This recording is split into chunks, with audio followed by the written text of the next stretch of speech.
Martín González. Que habíamos quedado que todas las sesiones de los viernes será un proceso de retroalimentación donde haya un intercambio entre los participantes y el docente, en este caso, Martín González, para afianzar un poco el debate de los módulos, en este caso del primer módulo.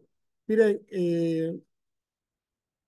como ustedes saben, todos los diplomados y seminarios de la Universidad de Panamá y los de la Facultad de Humanidades a los que nos compete a nosotros, es necesario que al final de la jornada del diplomado en su conjunto, los participantes hagan un trabajo final, pero en acuerdo con los docentes que participan del diplomado, habíamos quedado que los días viernes es una jornada de debate. O sea, todos los participantes y las participantes deben traer preguntas o unas preguntas que están en el Classroom, desde ahí generar un debate y esa sería, digamos, la asignación final. Va a ser por cuatrimestre, disculpen, por módulos, debe haber una participación continua de todos y todas, eh, de los participantes, para que se haga una reflexión en conjunto y podamos llegar a un consenso sobre el debate de la semana. Entonces, desde esa perspectiva es necesario que participemos en conjunto, pues, para sacar el mayor provecho del diplomado como se había establecido. Martín, ¿ya estás ahí?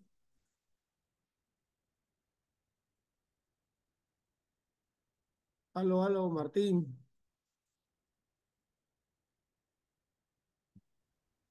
Mira, Florencio, mira, estoy tratando de prender la cámara, pero no puedo. Dame 2 minutitos o cinco ¿Cómo no? minutos que ya que reinicio acá. Listo, listo.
Anudo la grabación entonces.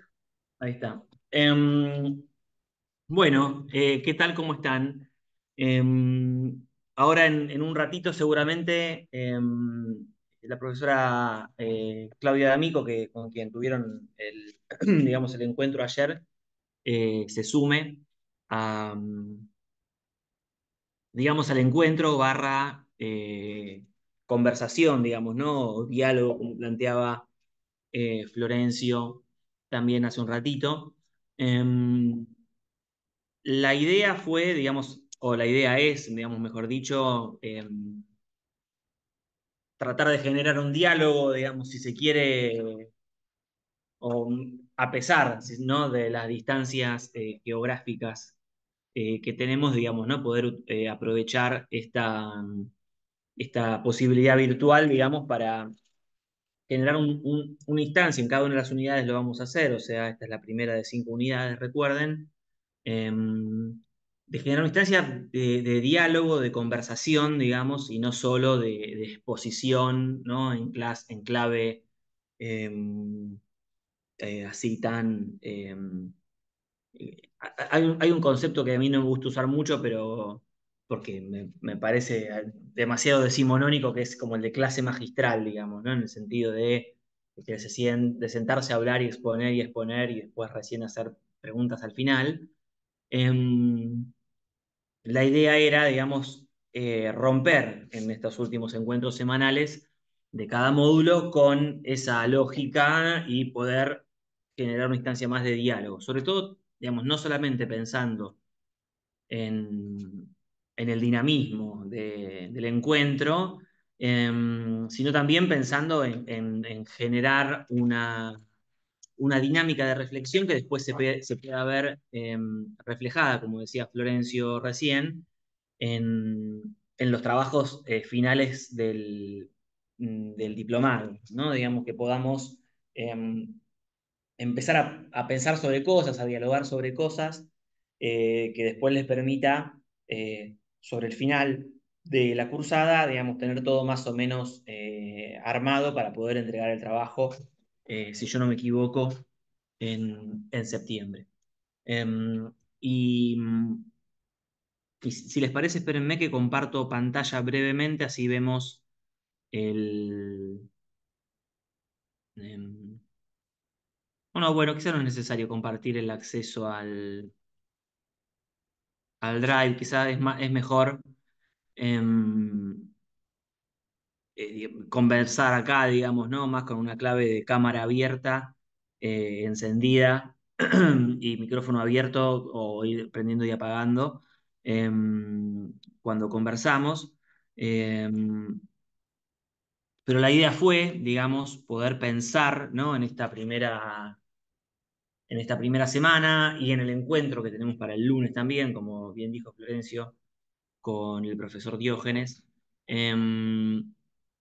algunas dinámicas, digamos, de la renovación metodológica, historiográfica, también filosófica, como vieron también con Claudia, eh, centrada en cómo, ¿no? Digamos, abordar y trabajar con textos políticos, ¿no? Entonces, mi idea era en principio, o va, nuestra idea, mejor dicho, era generar un grupo de disparadores que nos permitan precisamente volver sobre los temas que veníamos trabajando. Los voy a compartir acá la pantalla del Drive. Ustedes tienen en el Classroom de la materia, por un lado, el cronograma del módulo 1, digamos, la bibliografía también, y tenemos estas preguntas disparadoras, que no son más que eh, puntos de partida, digamos, ¿no? O sea, o elementos que nos permiten, si se quiere, estructurar un diálogo en torno a los temas que vinimos viendo, digamos, y cómo podemos, en cierto sentido, seguir conversando sobre esos temas, ¿no? Em, y digamos, en ese punto, la primera cuestión que queríamos señalar, digamos, ¿no? Hay un primer grupo de preguntas, diría yo, em, que son las tres primeras, digamos, em, que apuntan en cierto sentido a identificar, yo creo que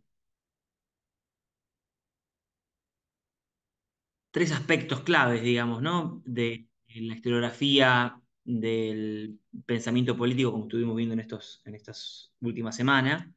Em, y es en primer lugar, digamos, lo que podemos definir como los procesos, eh, los nombres o las personas eh, y los conceptos fundamentales, digamos, ¿no? Quizás conceptos fundamentales es una palabra que, este, que no es la mejor porque al hablar de historia conceptual nos podemos pisar, pero la idea sería, digamos, entonces, como poder identificar, yo diría como los términos claves, las nociones fundamentales de cada una de estas escuelas, digamos, ¿no? Entre comillas, o de estas formas de acercarse al problema del pensamiento político, digamos, ¿no? Em, entonces, lo primero que les preguntaría yo, digamos, lo primero que me parece como una dimensión para empezar a dialogar es, bueno, ¿cuáles les parecen que son, digamos, los elementos fundamentales, las características generales de esta renovación historiográfica o de estos autores, de estos distintos tópicos, textos, temas que tuvimos para ver? Entonces, yo lo primero que les planteo entonces es eso, a ver qué les parece a ustedes que son, fíjense, bueno, en términos muy generales, en términos muy macro del proceso en general, ¿cuáles les parece que son las cuestiones más generales, ¿no? En términos generales de la renovación historiográfica?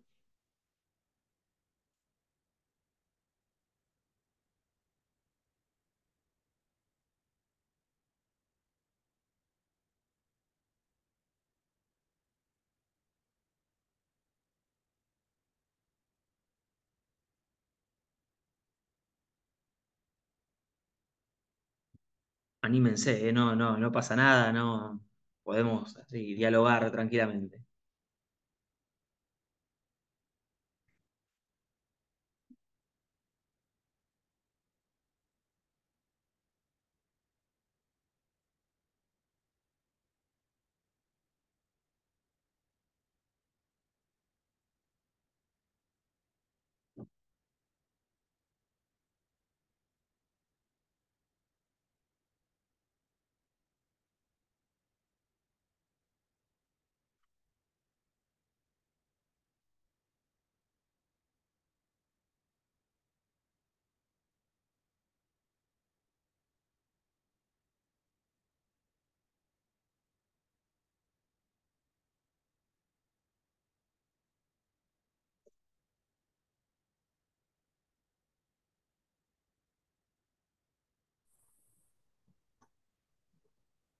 Buenas tardes, profesor, compañeros.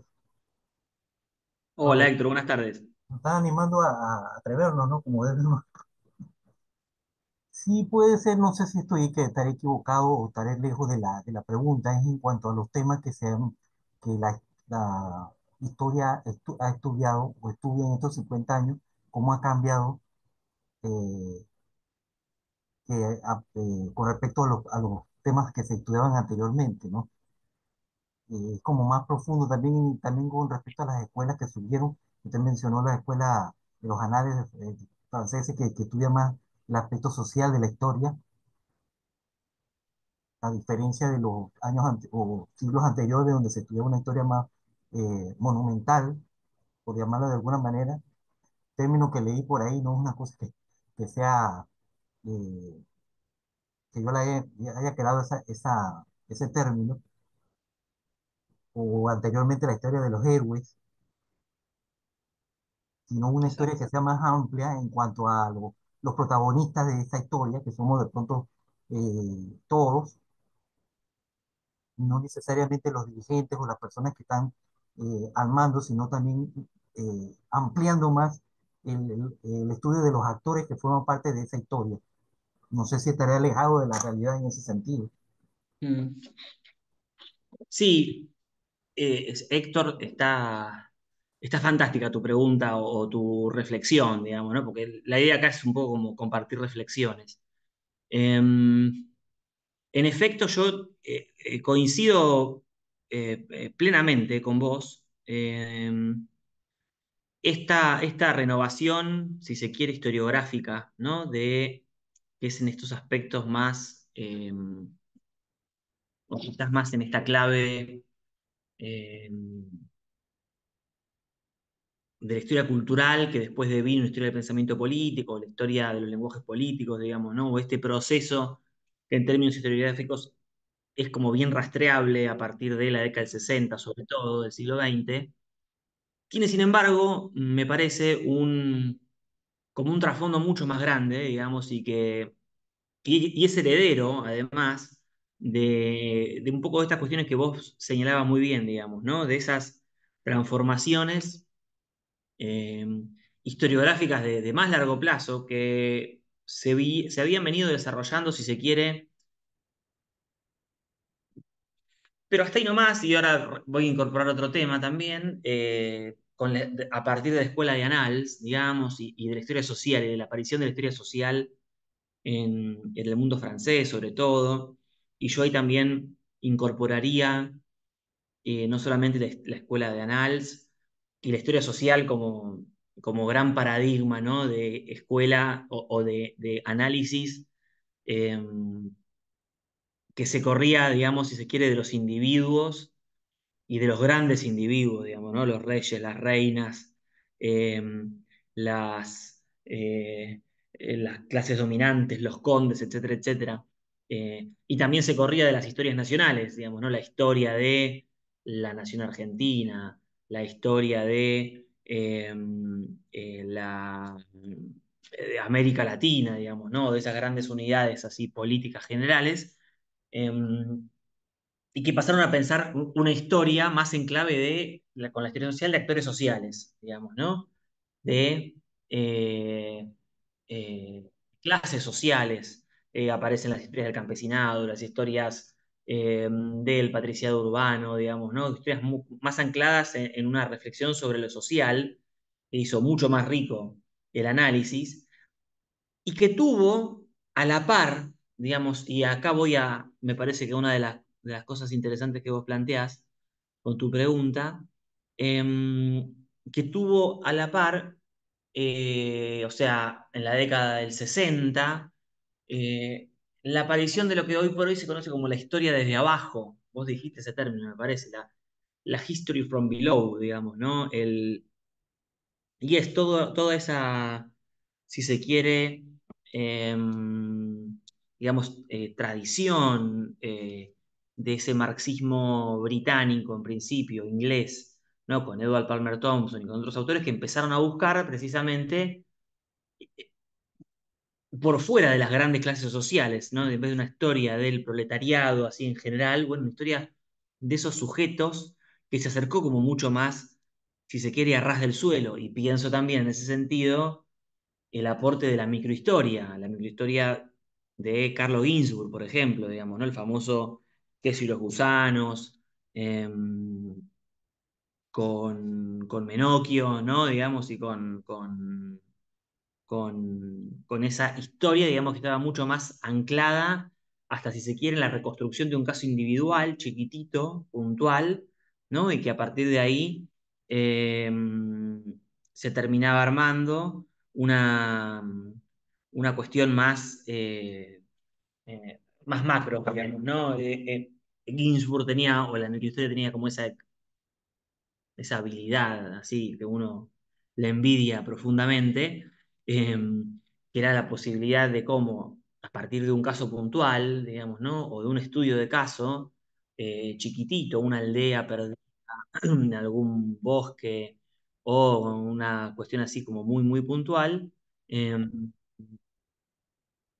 la posibilidad de reconstruir un proceso histórico en una dimensión muchísimo más grande y muchísimo más fecunda, digamos. Entonces, eso sí me parece como una cuestión interesante.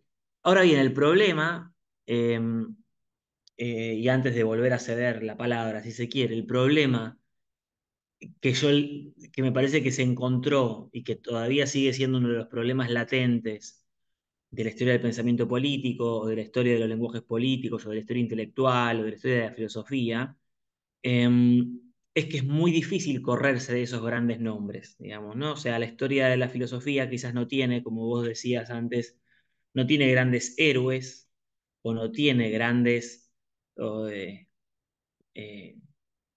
así figuras históricas, como, no sé, un Bolívar, un San Martín, un Perón, o un Kissinger, para decir un ejemplo más cercano, uno de esos grandes nombres que atraviesan la historia política y la historia social, pero lo que sí tiene son grandes obras, ¿no? Digamos, sí tiene grandes textos que se convirtieron en canónicos, ¿no? Entonces, un poco lo que trató de hacer esta renovación historiográfica, em, desde los distintos modelos y desde las distintas perspectivas, las más filosóficas, las más históricas y las más politológicas, si se quiere, fue precisamente poner a esos grandes autores, poner esos grandes textos en contextos más amplios, digamos, ¿no? Y al situar a esos autores en contextos más amplios, eh, aparecían cosas distintas, desde las perspectivas más,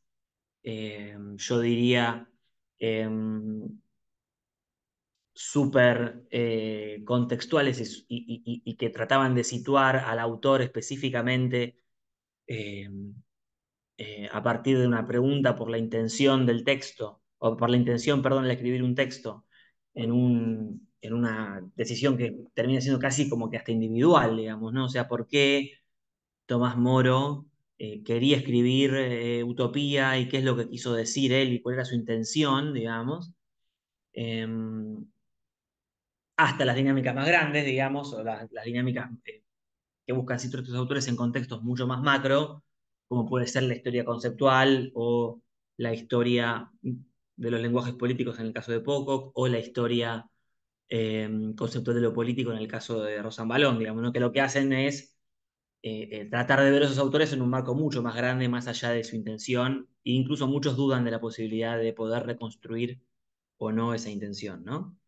Em, pero sí, digamos, me parece que hay una vinculación entre esta renovación de la historia, de las ideas, de la historia cultural de estos últimos 50 años, y ese otro gran campo que, como vos señalabas, venía desarrollándose previamente y que sigue desarrollándose después, ¿no?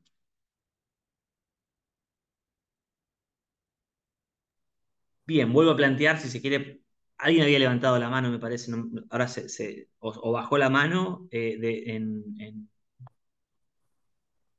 Sí, en la reunión, o si no, profesor y compañero, yo sí, quería hacer otra humilde aportación porque sí. uno de los aspectos que siempre me ha llamado poderosamente la atención eh, es el aspecto del contexto dentro de lo que es el estudio de la historia, que no se analiza más profundamente, por lo menos nosotros acá en el caso de Panamá, eh, cuando analizamos sobre todo en el aspecto que tiene que ver con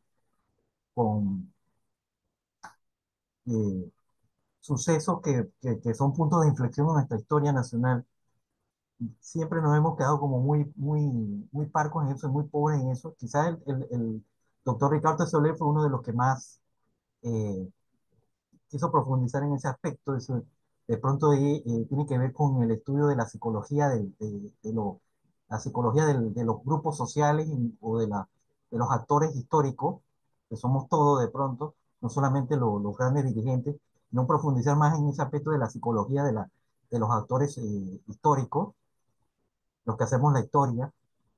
Como usted Mm. mencionó también a nivel también micro, alguien me mencionó una vez cómo se llamaba eso como un estudio de la historia de las clases oprimidas, y, y que las personas que están arriba no llegaron allá por su solo impulso. Entonces, en el análisis de esos aspectos eh, de nuestros puntos de inflexión en nuestra corta historia, por decirlo de alguna manera, pues, lógicamente, eh, no entramos a analizar el contexto, no se analiza más profundamente. que es tan importante porque, como usted lo ha mencionado bien, y que lo han analizado los autores que nos han mencionado también, eh, en cuanto a por qué la gente actúa como actúa, y eso es importante siempre, me parece a mí, hacer énfasis en eso de por qué uno actúa. Eso incluso no podemos verlo hasta en nosotros mismos, de por qué nosotros pensamos como pensamos, por qué actuamos como actuamos. No es una cosa así como una generación espontánea mental de ideas que han salido salen de pronto, surgen en mi mente sin ningún tipo de razón o simple, un buen día se me ocurrió pensar de esa manera. No somos producto de un proceso, ¿no? Entonces aquí pienso yo humildemente que nuestra historia en Panamá específicamente adolece de ese análisis más profundo y nos quedamos mucho en la historia anecdótica, como de pronto muchas veces por la, por intereses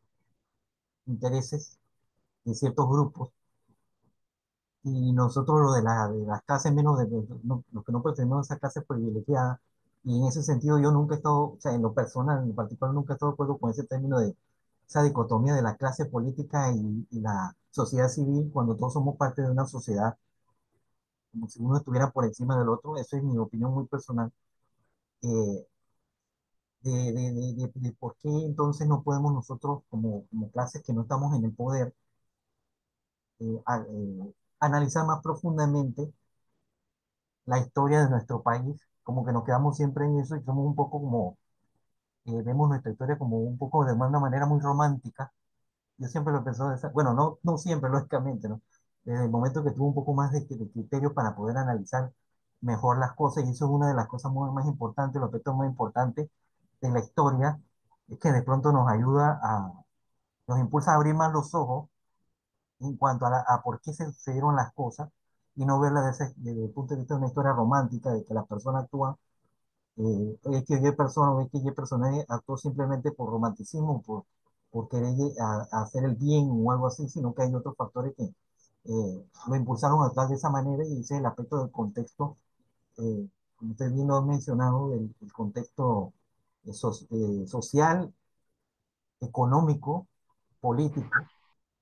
Y en el caso de, por ejemplo, nosotros tenemos una clase dominante, originalmente lo que eran los criollos, los criollos comerciantes de la zona de tránsito, porque nuestra realidad es totalmente diferente a la de ustedes en Argentina, por nuestro transitismo, desde tiempos hasta incluso antes de que llegaran los españoles.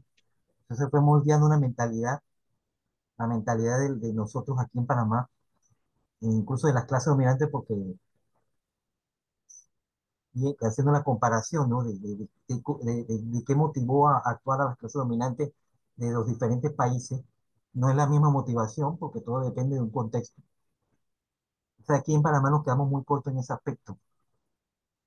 O sea, no sé si es porque nos falta un poco de atrevernos a cuestionar las cosas, a decir las cosas por no ofender, o por una actitud cómoda de pronto de quedarnos en esa parte así y no ir más allá. Eso es otro aporte que quería realizar. Fantástico, Héctor. Mira, ahora Eblis Díaz Corro levantó la mano, pero antes, quizás, antes de pasarte la palabra, Eblis, perdón.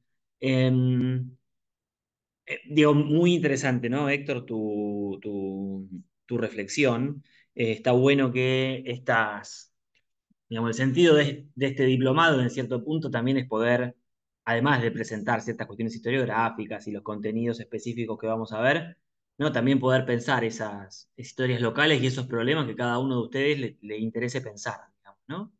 En ese sentido, si bien digamos, no vamos a, o sea, después vamos, cuando veamos los procesos europeos y cuando hablemos un poco más de Latinoamérica lo vamos a ver, pero obvio que yo no conozco de historia no, de Panamá en particular, digamos.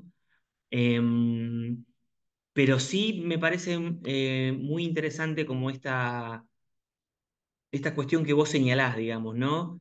Em, porque en efecto a veces cuando uno piensa en grandes análisis, ¿no? Y en los en los grandes lenguajes, en las grandes clases sociales, en los grandes conceptos que nos dieron las ciencias sociales y que todavía nos dan y las humanidades, uno muchas veces se olvida de los contextos y de las intenciones y de las cosas más puntuales, digamos, y en ese punto, digamos, y en cómo esas historias locales, muchas veces o desafían o interrumpen o transforman, digamos, directamente esa teoría original, digamos, ¿no? En ese punto, digamos, me parece muy interesante como, me da alegría, digamos, que este tipo de discusiones que queremos promover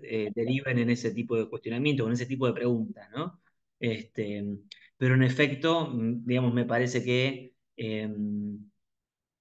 esa, ese vínculo, vamos a decir, o esa relación entre el, clases dominantes o el polo dominante de la relación social y el polo de los dominados, que ahí estamos todos, me parece, de acuerdo, o sea, somos todos parte del mismo colectivo, yo acá y Claudia en Argentina y ustedes allá en Panamá. Eh, Después tiene como situaciones más particulares, podrán ser nacionales o a veces locales, que le imprimen un carácter distinto, digamos, ¿no?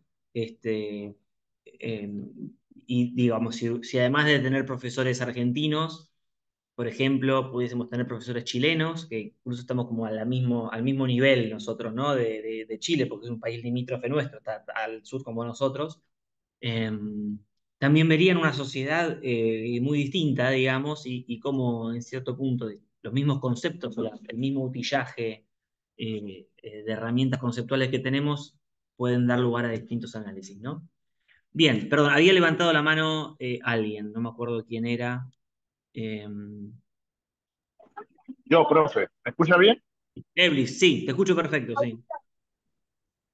Eh, bueno, yo desde el punto de vista de la construcción misma del sujeto, a mí me llama mucho la atención el tema de lo que es el orden imaginado. Sí, y el tema del orden imaginado desde el punto de vista del orden del discurso en un momento dado. Cuando, como el compañero está explicando, cuando se tienen preceptos ya preestablecidos dentro del sujeto, ¿sí? Es un sujeto político, ¿sí? Y es un tema que ya es inequívoco en esa persona o en ese conglomerado. Estos preceptos ya instaurados por un orden imaginado, que es un orden que va a determinar cómo va a ser el devenir de ese conglomerado, de ese grupo, que en un momento dado está tratando de llegar a un fin común en ese aspecto.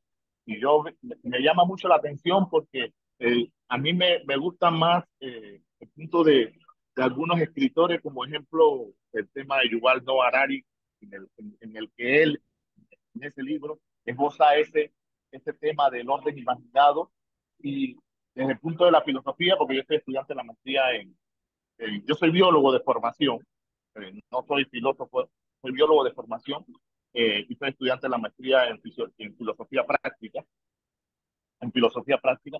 Desde esa parte, cómo se creó todo esto, él lo expone muy tajantemente y también muy prácticamente en su libro, desde ese punto de vista. Entonces, yo quisiera ver también cómo calzaba con esta parte de la construcción del sujeto político, porque esa construcción del sujeto político también está como ya predispuesta por este tipo de orden imaginado, por este tipo de orden de discurso.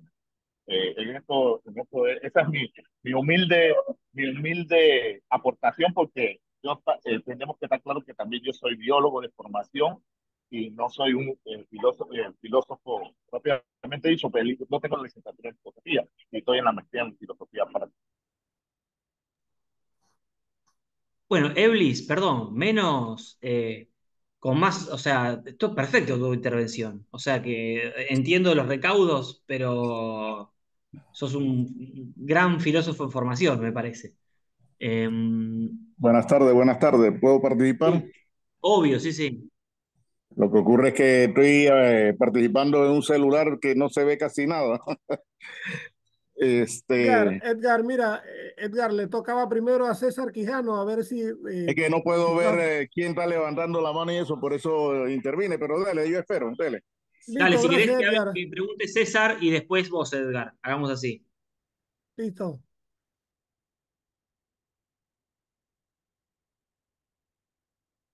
César, César, ¿es tu César turno o le Quijano, te damos el escuchamos. turno?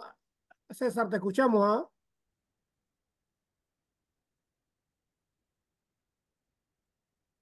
Bueno, César se parece ser que tiene problemas. Edgar, si le puedes dar, bien. Muy buenas tardes, distinguido expositor, profesor Martín. Yo de lo que he escuchado de las exposiciones de los diversos, de los dos expositores, tanto de usted como lo de la dama de ayer, quiero realmente sintetizarlo en poquitas palabras. Considerando a los diversos autores que se han recurrido, siento yo que lo que se trata de presentar es una contextualización de lo que es la historia social desde el punto de vista conceptual y su significado en base al desarrollo histórico social. Ellos nos sirven como de paradigmas o de ejemplos en otras latitudes y en otros países, fundamentalmente en el caso nuestro de Latinoamérica. Lógicamente, lo vivido, la experiencia europea, Francia, Inglaterra, Alemania, definitivamente ellos han sido los que han puesto las pautas en el desarrollo de la historiografía de los países latinoamericanos.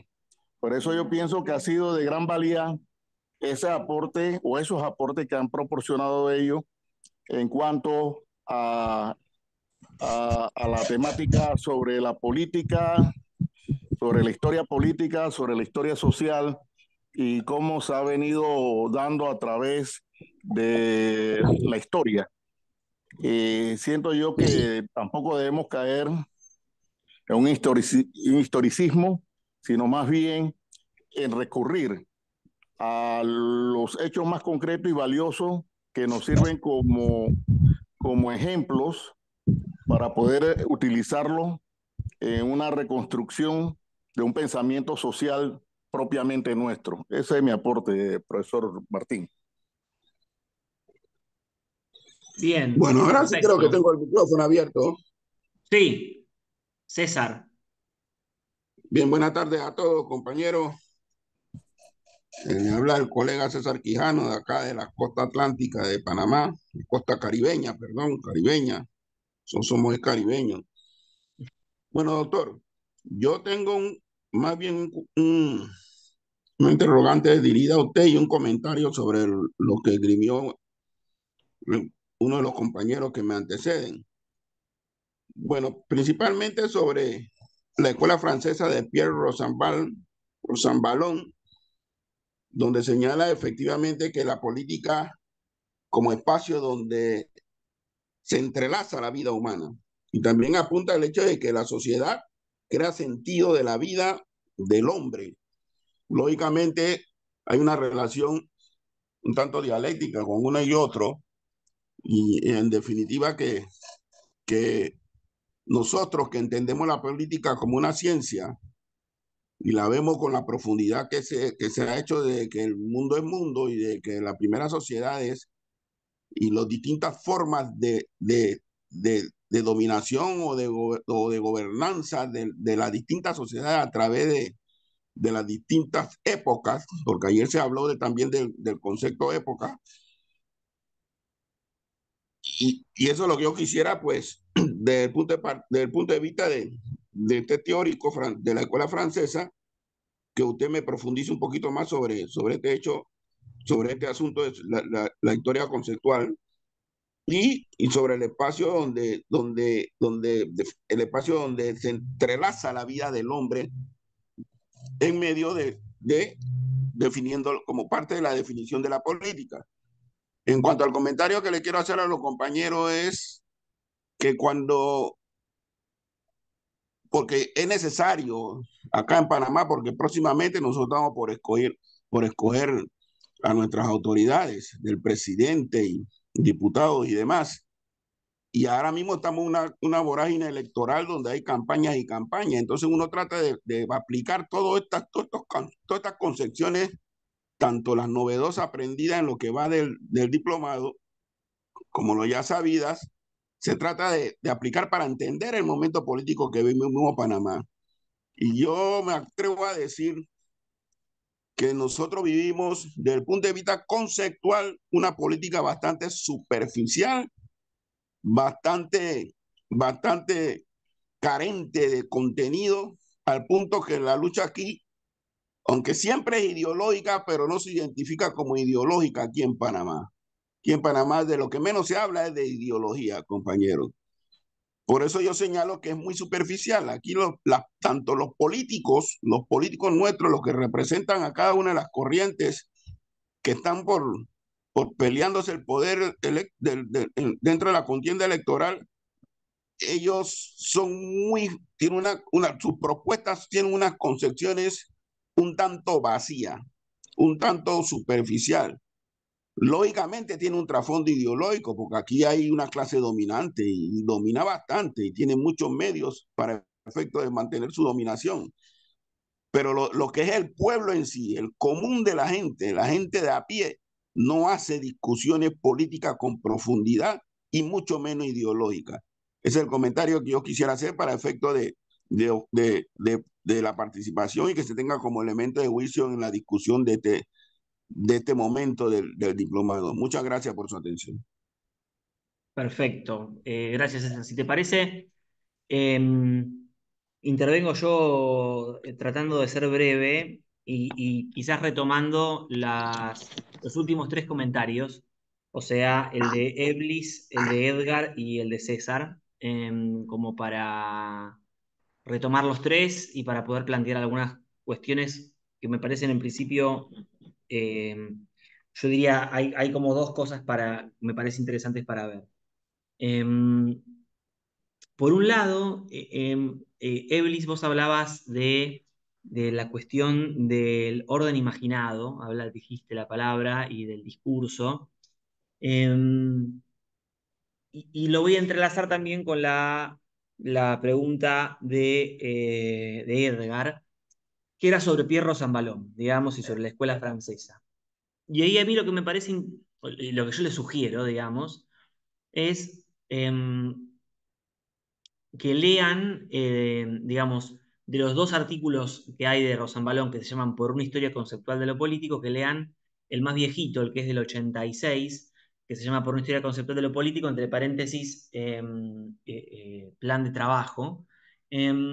Porque ahí Rosanvallon eh, sitúa como esta renovación metodológica, historiográfica, sobre cómo pensar la política y lo político en un marco quizás más amplio, y sitúa su propia obra en un marco más amplio, y en ese marco amplio está la historia de los conceptos de Koselleck, está la historia de los lenguajes políticos de la Escuela de Cambridge, del contextualismo y del intencionalismo lingüístico, pero también está algo de lo que por lo general medio que eso con el tiempo no generó como mucho más cuerpo teórico, pero que en la década del 80 era muy importante, que eran las obras de Bronislaw Backo, B larga ACZKO, si no me equivoco, porque además es polaco con un nombre muy raro, sobre el orden imaginario, precisamente, digamos, ¿no? Y sobre el imaginario social.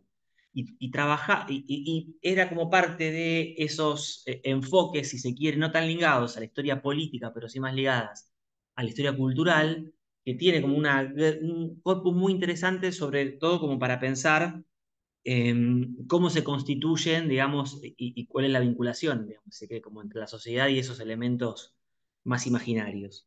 Y en ese sentido, desde la perspectiva, si se quiere más, de la historia del pensamiento político, Rosanvallon, cuando planteaba esta idea de historia conceptual de lo político, planteaba precisamente cómo el estudio de la política y de lo político, bueno, yo plantea precisamente, yo diría que hay como dos cosas que me parecen que son las más importantes de lo que vimos ayer, no, antes de ayer, perdón. Por un lado, la idea de la diferenciación, digamos, entre la política y lo político, digamos, ¿no? O sea, la política como la pugna por el poder y el desarrollo de los partidos, y después voy a tomar esta diferenciación para responderle a César, o la última parte de lo que comentaba César, y después, por otro lado, lo político como ese elemento más sustantivo y que hacía, en verdad, o que hace al, al orden o al ordenamiento fundamental de la sociedad, y que como tal suponía no solo las cuestiones relativas al funcionamiento de las instituciones y de la sociedad y de la comunidad, sino sobre todo a los aspectos imaginarios y a cómo esa sociedad aparecía imaginada por sí misma. Y por eso hablaban, eh, o hablan estos autores bueno, de cómo poder reconstituir eso, digamos, a partir de grandes conceptos y de cómo se dan los debates en torno a estos grandes conceptos como representación, democracia, pueblo, sufragio, etcétera, digamos, ¿no? Por eso me parece, digamos, sobre, si se quiere, este enfoque de la historia conceptual de lo político permite, en su formulación original, digamos, ¿no? Que estaba aplicado en el caso de Francia en particular, pero permitía como pensar esta dinámica más general. A su vez, y todavía no lo vimos porque, digamos, ¿vieron cuando uno arma estos programas? Ustedes también son compañeros y, digamos, docentes y compañeras, entonces como que también entienden un poco de esto. Uno siempre elige como cómo arrancar y nosotros tratamos de seguir como una lógica cronológica. Y en ese sentido, todas las historias latinoamericanas y de sus independencias, etcétera, es como más breve en términos temporales que la historia europea. Pero cuando trabajemos, sobre todo en la unidad 4 con pensamiento político latinoamericano, ahí nos vamos a acercar a lo que también planteaba Edgar, si no me equivoco, al final sobre ese pensamiento social nuestro y cómo poder pensarlo, y cómo poder, incluso vamos a leer autores y autoras que lo que plantean precisamente, bueno, cómo estas herramientas conceptuales de la historiografía o de la filosofía, digamos, ¿no? Y cómo las podemos aplicar para entender la historia latinoamericana o la historia de distintos países de América Latina, digamos, ¿no? Entonces, digamos, ese es un momento que ya va a llegar, digamos, pero que precisamente también está muy influenciado por la historiografía europea y cómo se lo fue pensando, ¿no? Y ahí llego a la última parte de la pregunta de César. eh, y ahí yo creo que también ahí tenemos como no sé, los grandes problemas, porque también acá en la Argentina la política era, y frente a una elección también estaba, o sea, esa descripción que vos hacías, yo te la podría haber dicho que así era la política en la Argentina también hace 6 meses antes de la elección. eh, y eso es esa superficialidad de la política y ese abandono de pensar a la política como la ideología, es un fenómeno que se da, pero que precisamente plantear a la política como algo superficial, o lo político como algo superficial, es precisamente una postura ideológica, y es una postura ideológica que apunta a mantener determinado orden y que apunta a que ganen determinados candidatos. Eso nosotros lo sabemos eh, en carne propia. Eh, y hasta ahora me parece que uno de los grandes problemas de los movimientos populares digamos, más o menos eh, contestatarios de toda América Latina, pero probablemente también del mundo, es la imposibilidad de recuperar esa dimensión de lo político en los términos rosambalonianos para que los actores sociales se piensen a sí mismos, digamos. Entonces, hay una especie de individualismo. Ayer escuchaba a un historiador argentino que hablaba del individualismo autoritario, que vacía de poder pensar ese lazo social y ese lazo comunitario, y entonces no aparecen las discusiones, y eso después genera bueno, a que lo que impere sea TikTok y otras cosas antes que una discusión sobre el modelo de país, el modelo de sociedad, etcétera. Por eso, y ahora ya me callo y les vuelvo a ceder la palabra, perdonen, pero cuando elegí la imagen para el Classroom, en vez de elegir al clásico Leviatán de Hobbes y el frontispicio del Leviatán, puse ese meme que habla también un poco de lo que es hoy por hoy el sujeto político, lamentablemente. Cedo la palabra. No sé si alguien más había levantado. Ahí está claro. Martín, hola, buenas tardes a todos. Hay un comentario en el chat, Martín, Ah, bueno. de Ramón. A ver. Lo leo. Dice, Dale. ¿por qué se afirma que en los últimos años no tenemos una visión unívoca, es decir, con un único significado, sino que cambia constantemente a través del tiempo? Una característica del concepto es que debe ser universal. Bueno, ¿la ves? Sí, pará. Espérame, ¿dónde está? Para que la quiero ver de nuevo. Ahí está, vas con los imaginarios sociales. ¿Alguien lo puso? Exacto. Y lo puse yo, lo puse yo. Ah, perfecto. Bueno, es que digamos, a ver, yo lo que te diría, Ramón, hay dos cosas ahí. Los conceptos son universales, dice Koselleck. No, yo no soy muy koselekiano, pero o sea, los conceptos en el marco de, digamos, una cultura histórica determinada tienen como una universalidad, pero precisamente lo que hace que una palabra se convierta en un concepto, y perdón, respondo a tu pregunta en el marco de la concepción de los conceptos de la historia, de la historia conceptual, digamos. Lo que define un concepto precisamente, una de las características principales es que no tiene una única definición.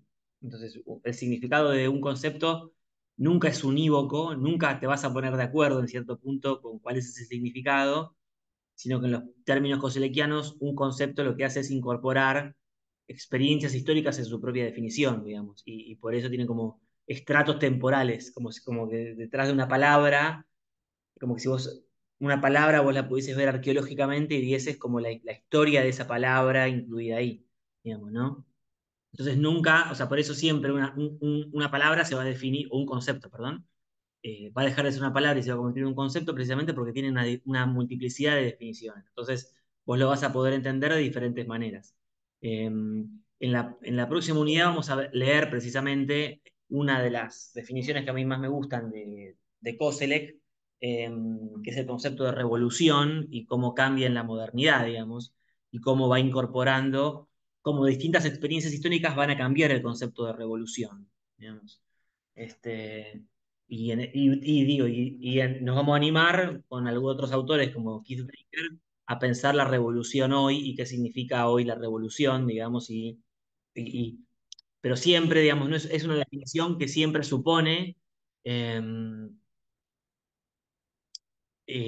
la imposibilidad de tener una definición, digamos. Por eso es un concepto. O sea, el concepto es universal, o sea, es un concepto porque revolución precisamente no se puede definir de una forma, sino de varias. Seguimos, si les parece. Sí, si puedo hacer una... Obvio, profesora. Sí, hola.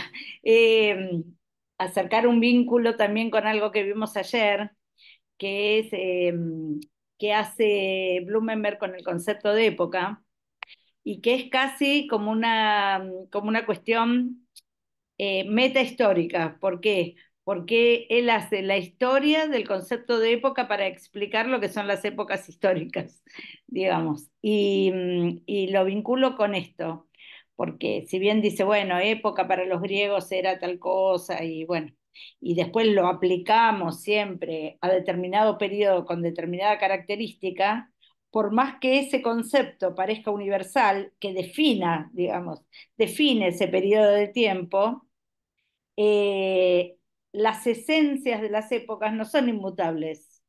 No es que haya algo inmutable. Ayer hablábamos del realismo del concepto de época, ¿no? No hay algo inmutable que defina una época. Esta época se define por tales y tales cosas que no van a cambiar, este, sino que, bueno, es algo en permanente transformación y sin embargo define. Sin embargo, hay algunas características propias de cada época. Entonces, digamos, hay un vínculo entre lo particular y lo universal en ese sentido, donde lo universal se define también por las particularidades que lo constituyen. no pensar lo universal como si fuera un núcleo fijo de cosas que no pueden cambiar. No sé, por ahí eso contribuye un poco a enriquecer la interesante contribución de Ramón.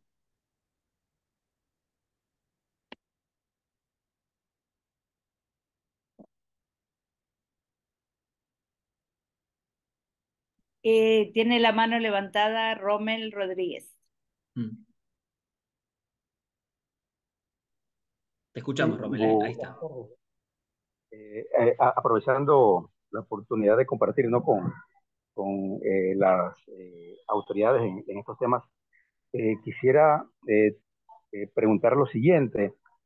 Después de las disertaciones de esta semana y algunas lecturas de los textos ofrecidos, me ha quedado así como una desolación en el sentido de que pareciera que ahora la historia, en este caso, esta historiografía de conceptos, esta historiografía intelectual, es un poco limitada, demasiado apartada de las grandes filosofías de la historia que se hacían en otro tipo de historiografías.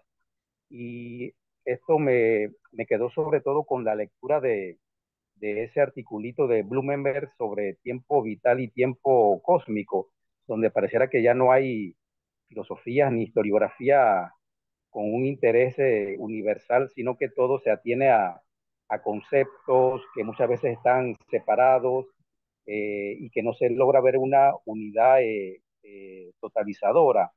Entonces, ¿cómo evitar esa desolación de una historia más total, que no sea solo de parcelas o de conceptos? Porque si bien noté que a diferencia de la antigua historia de las ideas, que era muy ideológica, acá la historia conceptual y la historia intelectual sí pareciera interesarse por el contexto de las ideas, pero sigue siendo una historia entonces como parcializada. ¿Cómo lograr unificar tantas parcialidades? O no sé si es que esta interpretación de repente no es la más adecuada. Gracias.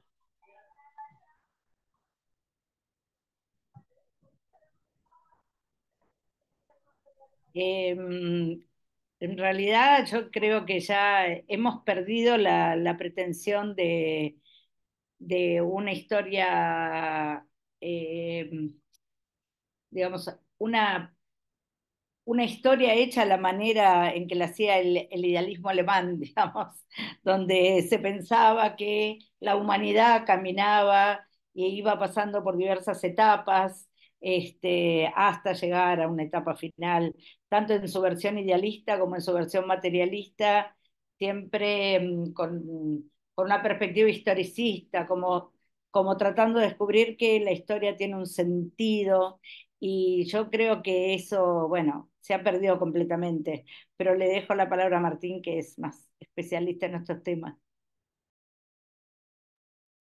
Sí, ahí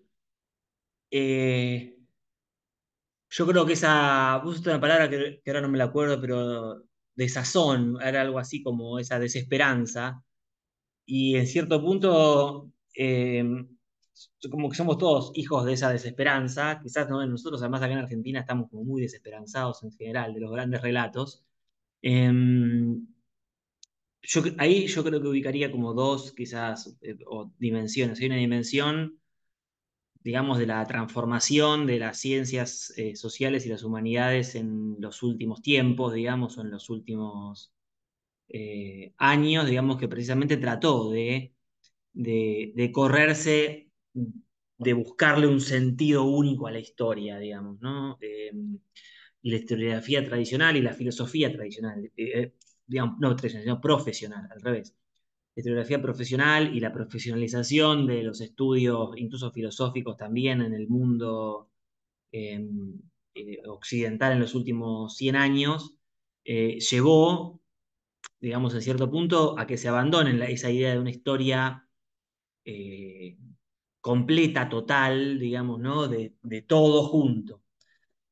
Aunque, digamos, la historia social, y precisamente, digamos, ¿no? Quizás el último gran el último gran intento de esta historiografía fue la historia social o la historia de las mentalidades en el mundo francés también, digamos, ¿no? Como esa idea de, bueno, pero que la historia social ya no sea, o que la historia total, perdón, no sea la historia de la nación o la historia de un país, sino la historia de una sociedad y cómo fue cambiando y transformándose y cómo la historia social tenía como esa pretensión de ir más allá de la historia de un linaje, de unos monarcas, de unos grandes héroes y meterse más como con cuestiones de la sociedad y cómo iba, la palabra no sería evolucionando, pero sí desarrollándose.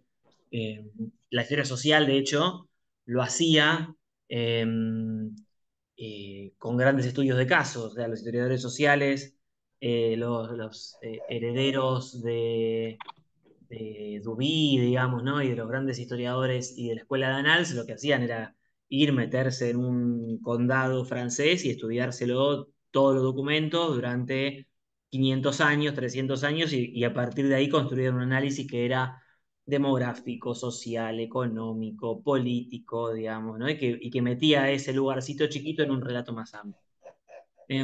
Yo ahí creo que, digamos, hoy por hoy, más allá de la pérdida de esos grandes relatos o de las aspiraciones a poder construir esos grandes relatos, eh, lo que tenemos es una preocupación, me parece que sí, estuvo muy marcada en la década del 60 y toda esta historiografía es hija de eso, eh, por el famoso giro lingüístico y por cómo pensar los lenguajes, las palabras y cómo personas y los individuos decían lo que decían y por qué lo decían y en qué contexto y lo que eso significaba. Eh, y en ese punto, pero a su vez, quizás en los últimos años, yo creo que hubo como intentos, o hay como intentos de construir perspectivas más totalizadoras, digamos, ¿no? O sea, pienso, no sé, pero que tampoco quizás tuvieron como un gran eh, tampoco sé si son buenas en ese punto, digamos. Pienso en los análisis de Jonathan Israel sobre la ilustración, digamos, ¿no? Que son tres grandes libros así sobre la ilustración en Francia y cómo se va a desarrollar, la ilustración en Europa, mejor dicho. Eh, y, y demás, y pienso, o sea, hasta lo pienso eso como respuesta a la microhistoria, digamos, ¿no? Como esa historia chiquitita de una persona y de cómo se iba desarrollando. Eh, pero yo creo que, digamos, y como para cerrar, esa desazón, quizás la forma de superarla sea aceptando que no se la puede superar, y que quizás de lo que se trata es de plantear, bueno, algo que ahora está como bastante más de moda, y que volvió y hay que ver hacia dónde va, es la historia global, digamos, ¿no? O sea, es la posibilidad de pensar, de volver a pensar en términos globales, digamos, ¿no? Y eso también es parte de la historia intelectual más reciente, digamos, ¿no? Quizás el momento de Skinner, el momento de Pocock, Pocock, por ejemplo, uno de estos fundadores de la Escuela de Cambridge, decía que no se podía hablar directamente de ilustración con mayúscula, sino de ilustraciones con minúscula y ni siquiera ilustraciones nacionales, como ilustración escocesa o inglesa o francesa, sino en términos de cómo determinado autor interpretaba tal ideal de la razón o de lo que sea. Entonces, pero sube frente a eso y a partir de poder estudiar y de que crece el campo y de que hay más personas que se dedican a eso, hay como un reverdecer de historias más globales, digamos, ¿no? Historias que buscan situar a esos autores o a esos textos en esos marcos más grandes. Perdón, ahí terminé. César.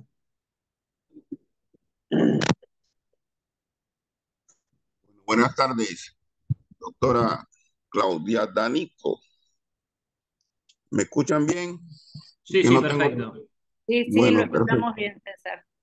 Bueno, la doctora ayer nos hablaba hizo muchas referencias sobre el concepto de época y nos decía que cada época tiene su definición o tiene su identidad.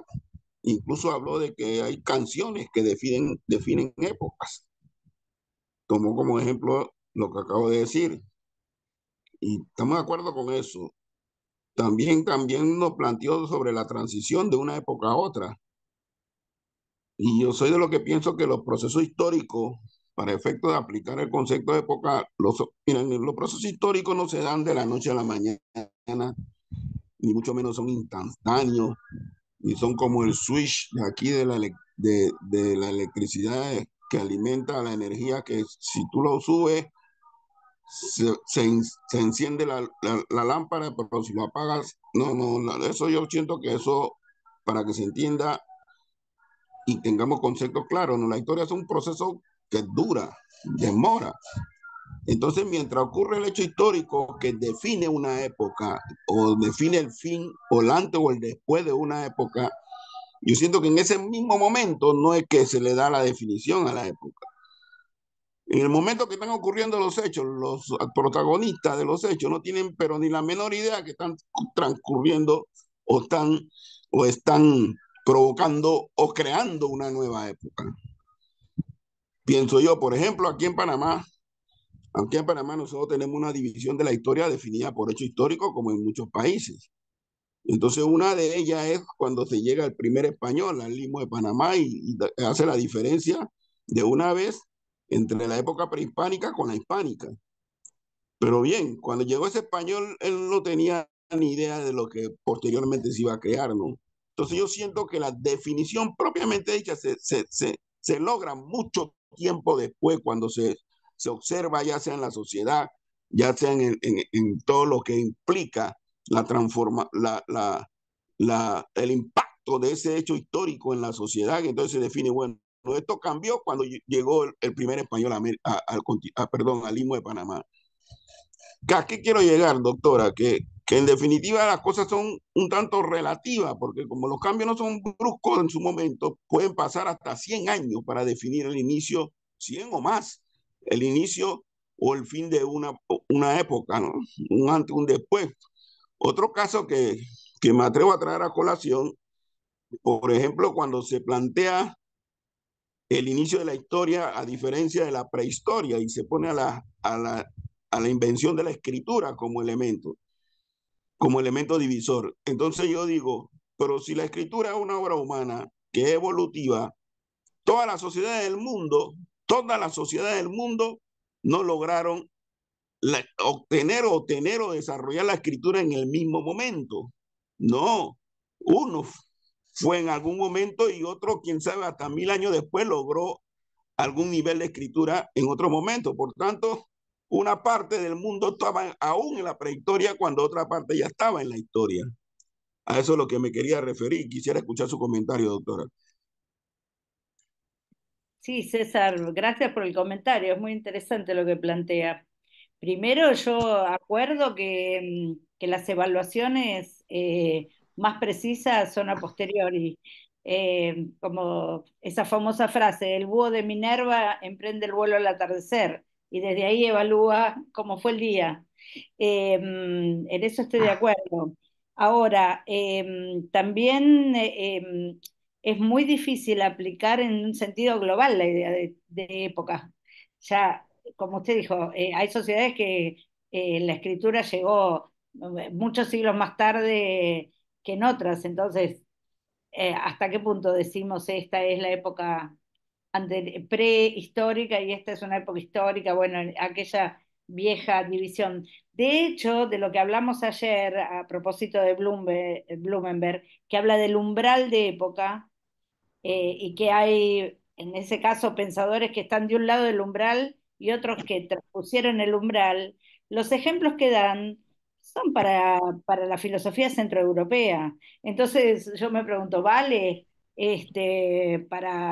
para globalizar el concepto de umbral de época que ilustró Blumenberg? Sí, hay que tomarlo como una ilustración que puede ser aplicable a otros momentos. Y por otro lado, cabría preguntarnos si ese concepto de épocas, también en un mismo periodo, para decirlo de alguna manera, no tiene capas. Es decir, puede ser aplicado en un sentido a lo político y en otro sentido a otros ámbitos. A ver, yo un poco provocativamente preguntaba en ese disparador número 6.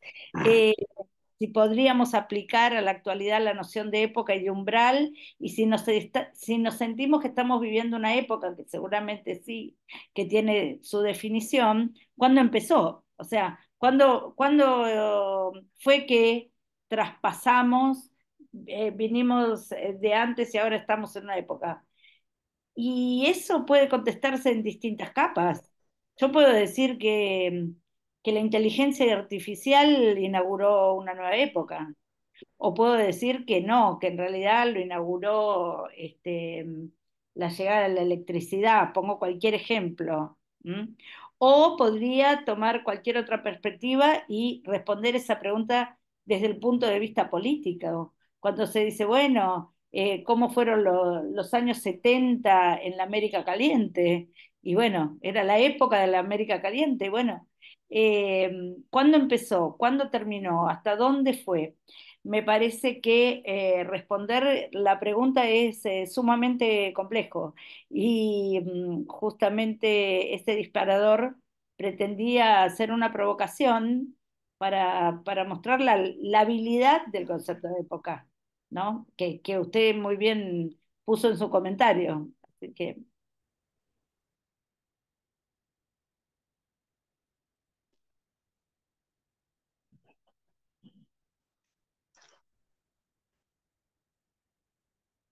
César tiene todavía la mano levantada, no sé si quiere hacer otro comentario. No, doctora, estamos totalmente de acuerdo. Lo que quiero es bajarla, pero no he visto cómo. Ah, Eso bueno, no estoy importa, buscando ya. puede quedar levantada.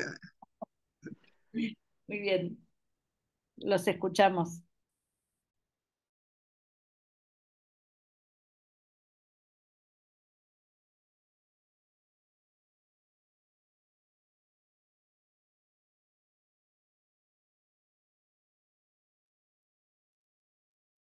Rommel, tenés levantada la mano.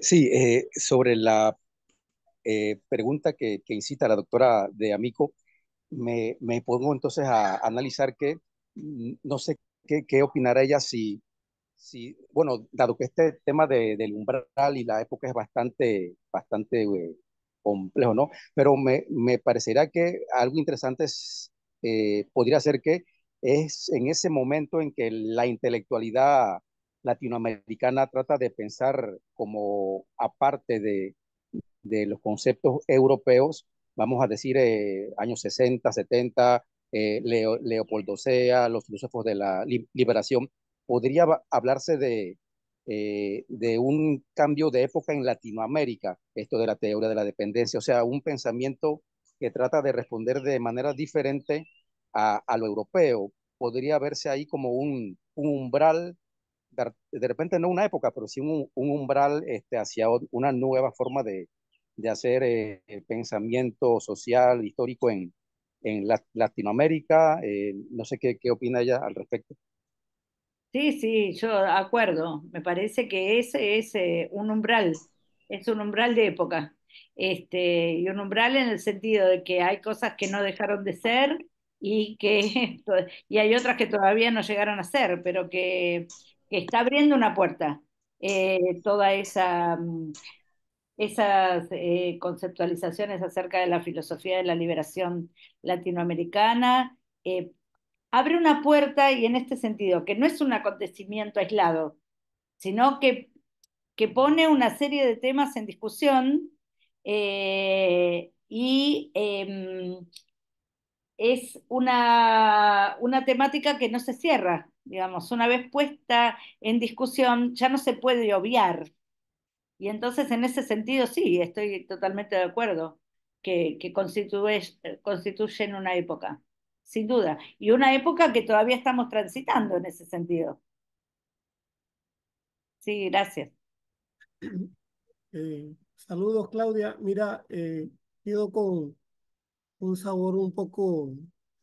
Se podría pensar que las épocas miradas a partir de, escuchando a Rommel, sentí un poco a partir de un pensamiento, o sea, sin duda, América Latina con la teoría de la dependencia y todo el debate que se intenta construir para resolver cómo nos insertábamos en el capitalismo, pero yo pensaría desde esta perspectiva que podríamos pensar en un umbral o en una época eh, separada del resto de la humanidad. O sea, es decir, se podría pensar en una época latinoamericana diferenciada de una época europea, africana, o se pensaría en una época a partir de pensar que generaría una dinámica a nivel de las sociedades del planeta. Es complejo, Florencio, lo que preguntás y yo realmente no lo tengo claro, pero voy a poner un ejemplo que es un poco también provocador, para provocar el pensamiento, quiero decir, ¿no? En ese sentido. Del mismo tiempo de estos autores de la filosofía de la liberación, etcétera, son los documentos de la Iglesia de Medellín y de Puebla y que tienen, digamos, una línea que va muy acorde con lo que estaba pasando en el pensamiento latinoamericano. Con todo, son un fenómeno global, porque son documentos de la Iglesia ecuménicos que valen para todo el planeta. Entonces, bueno, me parece que la dialéctica entre lo particular y lo universal, en este caso, no se puede romper, o sea, no hay fenómenos puramente particulares. Y cuanto más avanzamos en este mundo globalizado, menos todavía. Pero incluso en ese tiempo, en los 60, en los 70, no eran fenómenos puramente regionales, me parece. Sí, sí, claro, claro. Sí, y es más, perdón, yo me quedé pensando también, em, porque en precisamente ese momento, ¿no? Los 60, los 70, que es como el gran momento, el auge de, eh, de la teoría de la dependencia, digamos, ¿no? Como marco conceptual para pensar. También fue el auge en la historiografía latinoamericana, en particular, de América Latina, sobre todo, yo acá diría así, los 70 y los 80, hay una célebre discusión, que es la del modo de producción en América Latina, digamos, ¿no? Para saber si, por ejemplo, eh, los europeos, cuando conquistaron América, establecieron un régimen feudal o no. Y entonces ahí se ponían en juego eh, qué es el feudalismo, o sea, qué fue el feudalismo en Europa y si en América Latina lo que había era feudalismo en ese sentido. Y, y en ese punto ahí hay como una gran divergencia teórico-conceptual, porque bueno, era aplicar los conceptos puntuales de la historiografía europea y de la experiencia histórica europea en América Latina, en otro continente. Y ahí vos veías como los autores quizás más comprometidos y más de izquierda que planteaban la idea de modo de producción y de modo de producción feudal, o sea, el feudalismo en América Latina y muchos otros historiadores decían no, o sea, no tenemos que aplicar el marco conceptual del feudalismo europeo para analizar la realidad latinoamericana. Y como que ese debate, si se quiere, lo ganó una vía más la más específica de América Latina, digamos, ¿no? O sea, ahora hay muy pocas personas que hablan de feudalismo en América Latina. Eh, ¿Y eso a qué llevó? A que los europeos incluso se pregunten si el feudalismo en Europa había sido todo el mismo o si había habido distintos modelos de feudalismo. Y la verdad que hoy por hoy el feudalismo clásico que uno piensa como el pacto feudo-vasallático entre el señor es un pacto notabiliar, digamos, ¿no? Que uno lo ubicaría en el norte de Francia, en el centro norte de Francia y no mucho más allá, digamos. O sea, a medida que vos te alejás de ese núcleo feudal, las relaciones sociales de producción iban cambiando. Eh, entonces, a mí, digamos, y recuperando lo que decía Claudia, también Florencio y Rommel también, digamos, o sea, es difícil eh, pensar en esa dinámica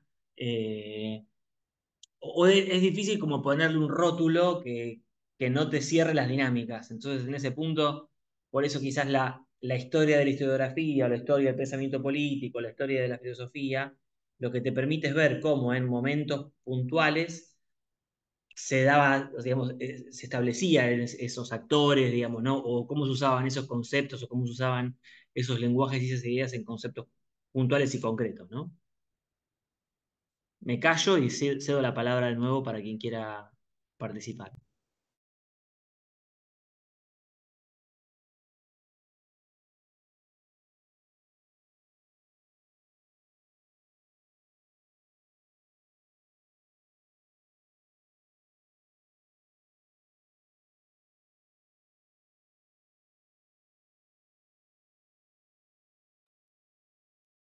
no se amontonen, ¿ah? Que todos tienen el derecho a participar. Es una mesa horizontal donde la democracia realmente juega su papel.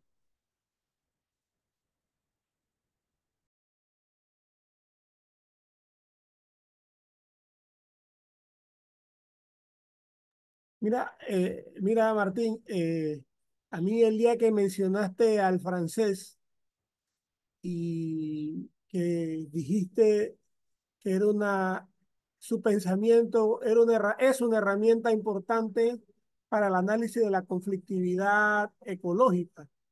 Yo creo yo creo que bueno, que América Latina es una de las realidades más latentes y que por lo menos en el caso de nuestro país el año pasado se dio una movilización de exactamente un mes en todo el país y especialmente en las áreas urbanas. Y bueno, y que los futuros gobernantes que nos tocará después del 5 de mayo han dejado claro una solamente ha dicho que no, pero los demás han dejado claro que el tema el extractivismo está pendiente. O sea, que podríamos nuevamente reactivar el extractivismo en Panamá. Entonces, no sé si puedes un poquito como profundizar un poco más cómo podremos usar este autor francés en el debate, digamos, teórico, político, para incluirlo digamos, en el marco teórico de entender la conflictividad ambiental. Bien, a ver, yo recuerdo que alguien me había preguntado hasta qué punto podía entenderse lo ambiental en ese marco. Yo ahí creo que la clave lo aplico al caso ambiental si se quiere, pero es como algo más general. Es que en cierto punto todos estos autores que venimos leyendo, digamos, pero sobre todo en el caso de Rosanvallon, quizás como que Ese, hacen mis- hincapié. Claro, ese Rosanvallon mismo es el autor. francés. Claro, Rosanvallon. El planteo que realiza con ese texto de Historia Conceptual de lo Político es precisamente, digamos, a poder analizar, digamos, nosotros como cientistas sociales, o sea, como historiadores o filósofos y de humanidades, digamos, en general, bueno, cómo poder eh, aplicar, pensar eh, eh, coyunturas concretas y cómo poder tener herramientas que nos permitan captar esas coyunturas concretas. Entonces, quizás pensando para, bueno, cómo poder entender o sea, Rosanvallón te diría, en principio, hay como dos problemas. El problema de la política, que es el que a él le interesa, eh, eh, y el problema de lo político en relación a lo ambiental. La cuestión de la política sería como la coyuntura, pero la cuestión de lo político, de lo trascendental, sería, bueno, ¿qué lugar ocupa este problema en particular? Y lo pienso también en base a los otros comentarios de Edgar y otros que, digamos, que se preguntaban por el presente y por las características no ideológicas de la política o de lo político en general. Bueno, ¿qué lugar ocupa lo ambiental o la problemática ambiental, en particular de la megaminería, en el imaginario colectivo panameño, digamos, o de los ciudadanos que van a ir a votar hoy por hoy, digamos? En efecto, porque digamos, en efecto, hablo sin haber leído sobre la sociedad panameña, pero habiendo estado allá una semana y habiendo recorrido mucho, gracias a Florencio también, a Suri y a otros colegas. Digamos, hay una vinculación, y también algo que planteó creo que Héctor al principio sobre la historia de Panamá, digamos, ¿no? Vinculada con el comercio, e incluso la historia, digamos, precapitalista, o sea, desde la llegada de los españoles a después, digamos, y como una zona de paso y de tránsito de fronteras, digamos. Pero que también eso supuso el entramado y la realización de una serie de transformaciones muy grandes. Digamos, el Canal de Panamá es una inmensa eh, transformación humana de la naturaleza, ¿no? Digamos, como inundaron todo, digamos, toda esa cuestión, allá habla pero a su vez, digamos, ¿no? Una transformación humana, pero que supone una comprensión, me parece a mí, del impacto que tiene la naturaleza, la geografía y esas cuestiones en la constitución de la sociedad del imaginario que la sociedad tiene sobre ella, digamos, ¿no? Entonces, ahí yo creo que lo que Rosambalón diría, lo plantearía como aporía, acordate, porque Rosambalón dice, bueno, el objetivo de la historia no es describir modelos, sino restituir problemas. Entonces, Rosambalón diría, bueno, ¿cuál es el problema de lo ambiental en el marco político hoy por hoy en Panamá? ¿Cuál es la historia que tiene con el ambiente? A mí se me ocurrieron como plantear esa cuestión, digamos, ¿no? Pero bueno, ¿cuáles fueron los intentos anteriores? ¿Y qué es lo que ocupa hoy? O sea, o qué idea tiene hoy la sociedad panameña en torno a ese problema. ¿Cuál fue el resultado de esas movilizaciones? ¿O cuáles fueron? También fue en su momento frizar el tema minero.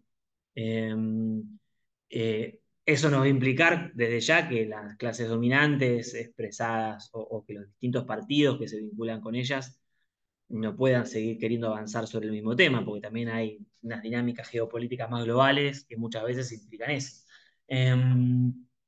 Pero digo, la respuesta, me parece, o ensayo, una respuesta rosambaloniana a tu pregunta, sería, bueno, ¿cuál es? O sea, primero, lo que primero te diría es, no lo vas a poder resolver, pero lo que sí vas a poder hacer y lo que te va a permitir la historia conceptual de lo político es pensar en el problema y tratar de restituir ese problema. Entonces, bueno, ¿cómo se constituye ese problema hoy por hoy?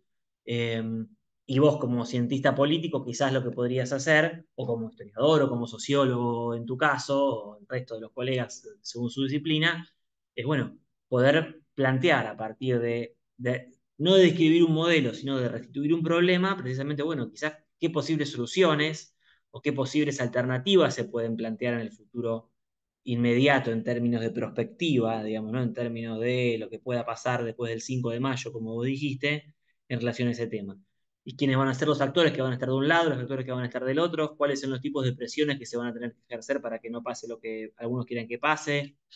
Es eso, digamos. O sea, yo creo que el gran problema, si se quiere, la gran característica de la escuela de teoría conceptual de lo político es que al romper con la idea de modelo, y tratar de problematizar todo, hace que quizá la discusión no termine nunca y que por ende siga. Digamos, ¿no? Si la esencia de lo político es lo aporético, lo que nunca se puede resolver porque es una inviabilidad de orden racional, entonces, bueno, uno tiene quizás que acostumbrarse a pensar en términos de irresolubilidad y no más de generar un compartimiento estanco que me permita ser más útil, más modélico, ¿no? Pero es eso, la perspectiva es esa, me parece, sí. Y quisiera agregar esto, ¿no? Que es menos teórico quizá, pero quizá el tema ecológico sí sea un tema que más, eh, que de alguna manera define nuestra época, para volver, ¿no? Un poco a la noción de época. Y cuando escuchaba a Florencio, pensaba en hubo un último libro, o no sé si último, pero no es de hace muchos años, de Leonardo Boff, ya que hablábamos de la filosofía de la liberación y de la teología de la liberación, que se llama Grito de la Tierra, Grito de los Pobres. Y ahí Boff dice que la ecología y la teología de la liberación tienen un mismo origen, que es un grito. Y una tiene como origen el grito de la tierra y el otro tiene como origen el grito de los pobres. Quizás si reconocemos que en América Latina ha empezado un movimiento en esos años 60, 70, que tiene que ver con esta idea del oprimido, etcétera. Lo dijiste en otros términos, Martín, no del oprimido, sino bueno, no lo recuerdo. Eh, si ese reconocimiento marca nuestra época, creo que también lo marca en mayor o menor medida la preocupación ecológica. Aunque no define esta elección, si tenemos una perspectiva un poquito más elevándonos de la coyuntura, eh, y y como si adoptáramos esa visión del búho de Minerva, digamos, de evaluar nuestro propio tiempo como si estuviéramos en un futuro, creo que veríamos que más allá de que no sea relevante para la elección del 5 de mayo, el tema ya está instalado y el tema define de algún modo el tiempo que vivimos.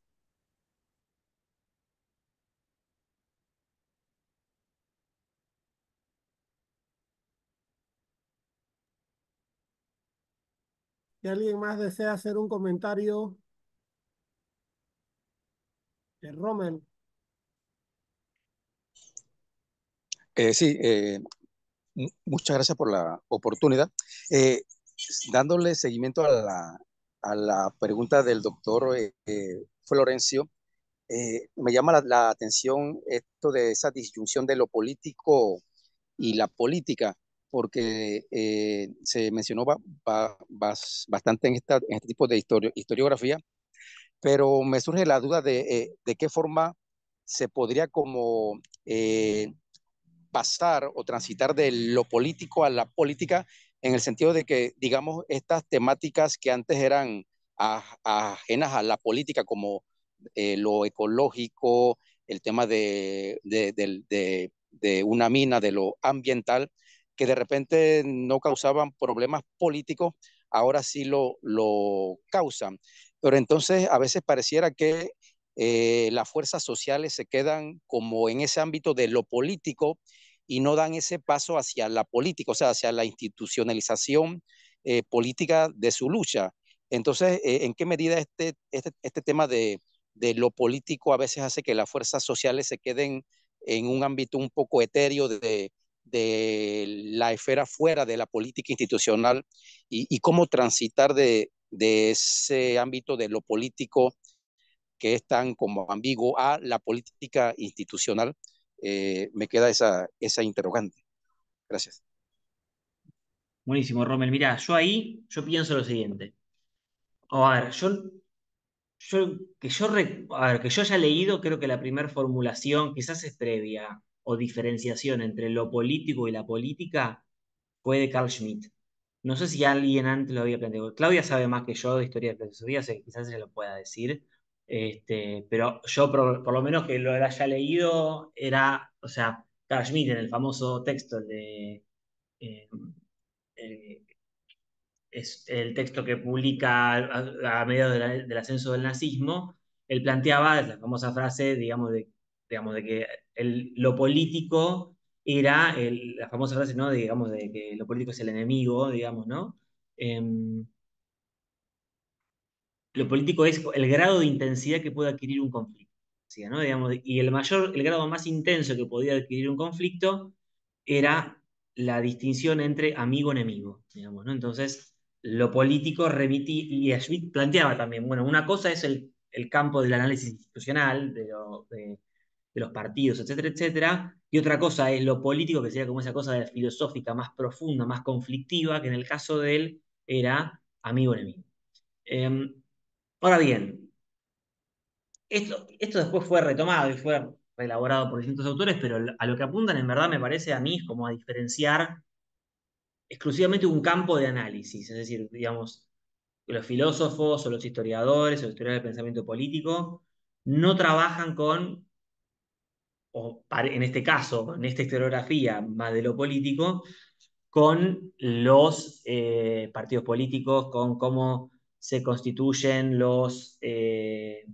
cuál es la participación, por ejemplo, de un determinado movimiento social en la constitución de un frente popular, o cómo se produce la historia de las elecciones, porque digo, a la par que se produce esta renovación historiográfica, también hay una renovación de la historiografía, de la historiografía política exclusivamente, que sí hacía hincapié en la historia de las elecciones, la historia, y digamos, hay un montón de historiadores que trabajan, por ejemplo, cómo se desarrollaron las elecciones en América Latina, o sea, cómo se producía la política en el siglo XIX o en el siglo XX, Hilda Sábato con la política en las calles y muchos más. Ahora bien, si bien lo plantean como dos campos separados, En efecto, cuando después los historiadores de lo político o los que trabajan con esta dimensión trabajan con momentos históricos concretos, vos eso lo ves. O sea, digamos, por ejemplo, Rosambalón, en buena parte de sus textos sobre el siglo XIX, lo que trata de explicar es precisamente Ok, cómo aparece el gracias. pueblo en términos concretos, ¿no? O sea, cómo aparecen algunos Sí, sí, momentos por todos y lados. cuáles eran los Por problemas eso que para no me gusta andar interpelar así. Cuando ando así, quiero llegar a ese rápido. pueblo. Con Creo que muchas cosas en Bolívar, la para, lo voy mano. a silenciar a Bolívar porque está, me parece, se le debe haber soltado el micrófono. Pero digo, retomando, digamos, siempre cuando se analiza lo político en cierto punto es, bueno, cómo restituir esa cuestión imaginaria, cómo aparece en un momento eh, determinado. Y ahí quizás lo que habría que pensar, o sea, quizás la gente, lo único que hay que hacer ahí, me parece, como decir, bueno, no me interesa tanto, o quiero pensar ahora, no el campo de lo político, o lo aporético, la cuestión así trascendental, sino cómo hacemos para que no construyan la mina, cómo hacemos para que se cole o se cuele en el lenguaje de los medios de comunicación o las campañas presidenciales o donde sea, el problema ambiental en este caso, digamos, ¿no? Entonces ahí quizás el aporte que te pueda dar la historia conceptual es, bueno, poder pensar los problemas que están detrás, pero digamos, para decirlo en los términos más clásicos, la táctica y la estrategia del enfrentamiento político eh, no te sirva esta metodología, sino, bueno, cómo pensar concretamente esa incursión de ese tema, digamos, ¿no? O esa inclusión de ese tema en este marco más general. Ahí levantó la mano Toribio. Y perdón, Bolívar, si querés hablar vos, o sea, me parece que está, porque me sigue apareciendo como en amarillo como que está hablando, pero bueno, se le debe haber colgado el coso. Toribio. ¿Qué tal? ¿Cómo están? Y escuchándolos, me parece muy interesante, obviamente, todo lo que dicen. Y me agrada mucho que se mencione a Pierro Zambalón, porque es un autor que hace unos 20 años yo estaba leyendo y no es común escucharlo, ¿no? En nuestros medios, incluso los cursos de filosofía política o de filosofía social, muy pocos citan a Pierro Zambalón, ¿no?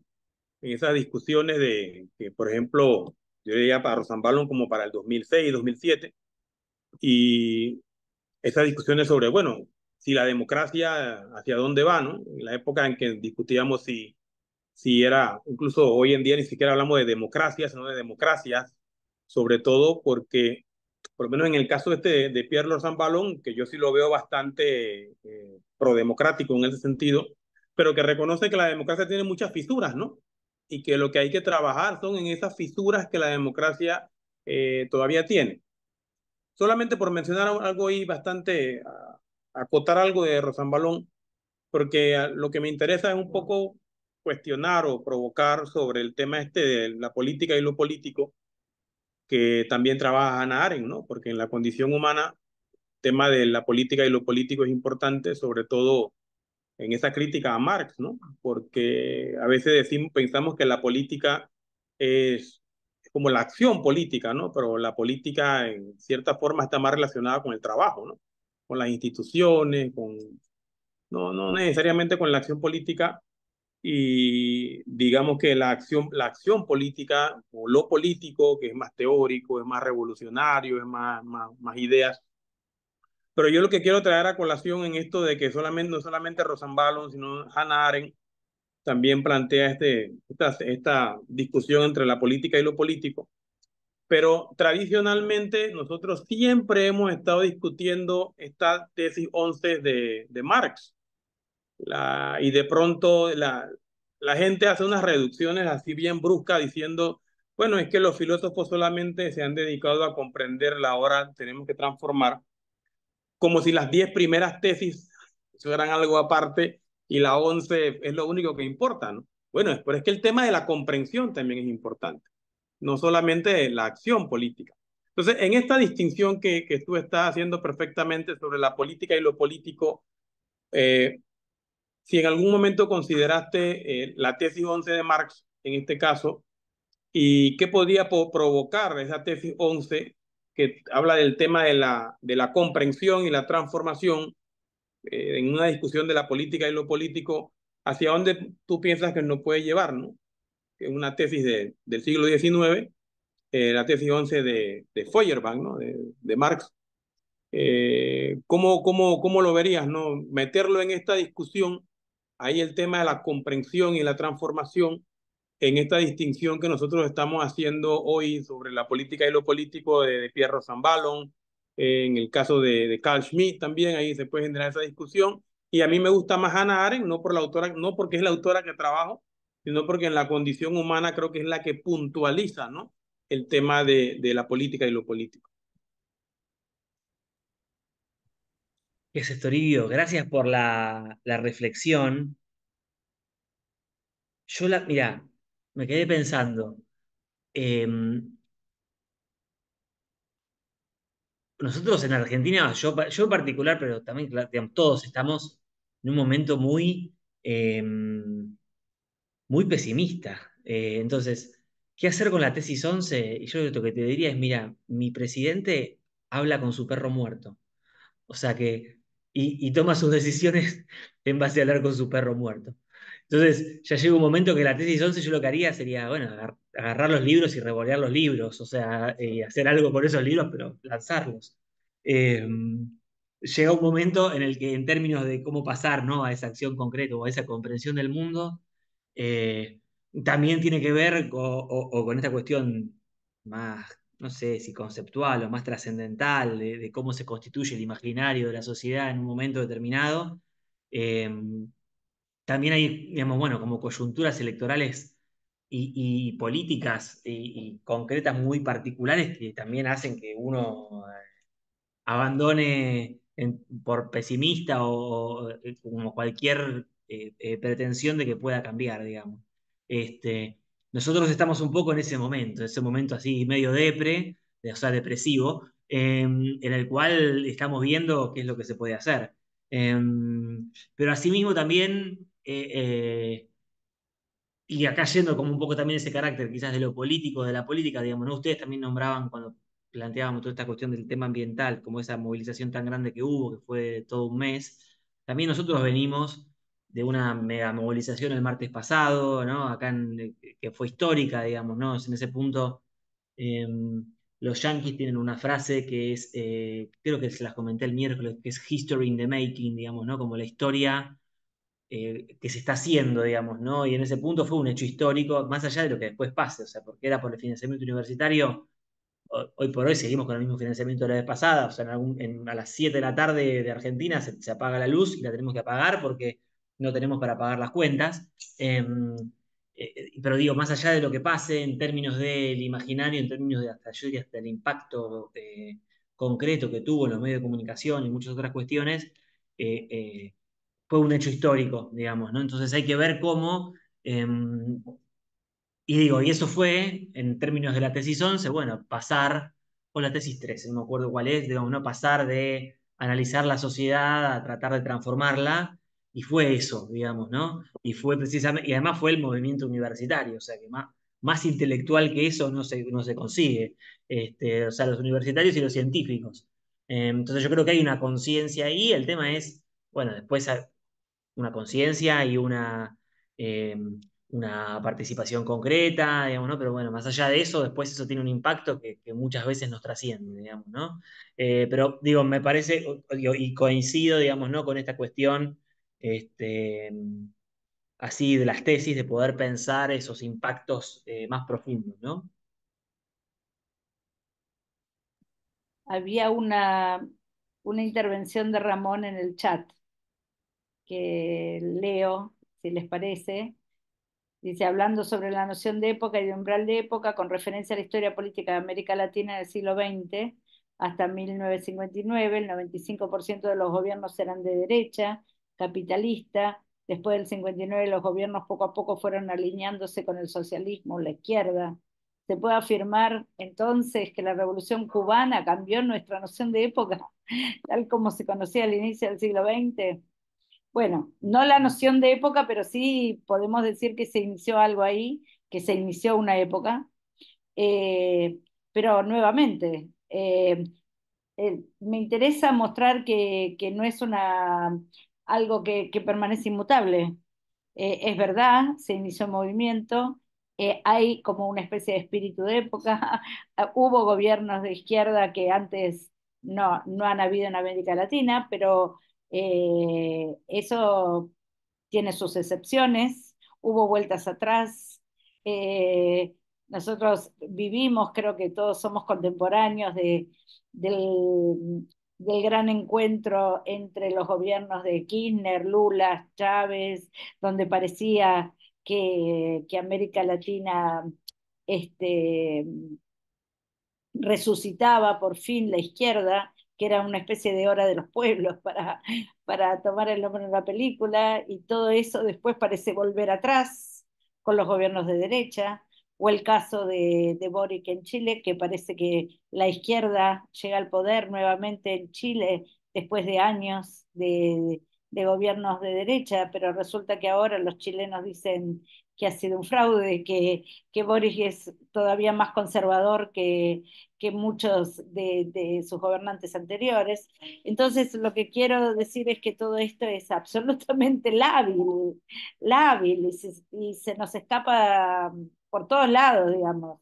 Se nos escapa definir, decir, acá comenzó una época que llegó para quedarse. Eso es lo que no podemos decir.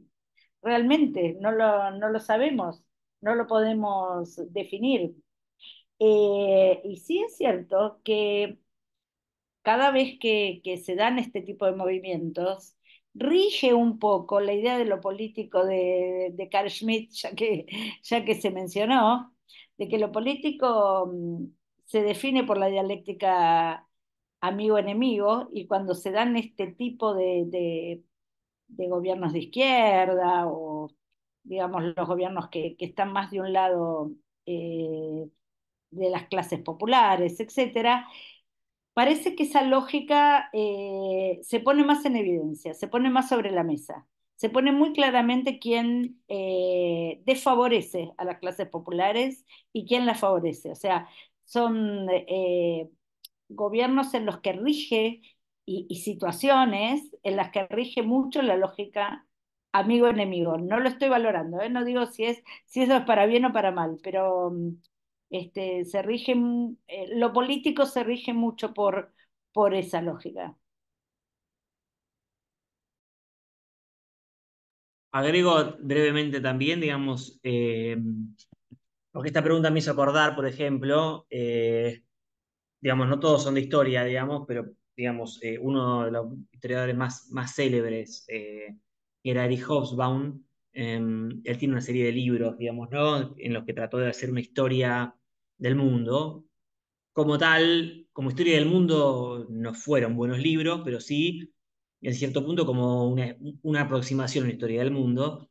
Y Hobsbawm tenía un libro que era precisamente historia del siglo XX, y para él el siglo XX, esto es muy célebre, digamos, fue un siglo corto. O sea, el siglo XX no empezó el 1 de enero del 1900 y llegó hasta el 31 de diciembre de 1999, sino que el siglo XX duró de 1917 a 1989, es decir, desde la Revolución Rusa y mientras existió, digamos, la esperanza comunista, socialista, etc.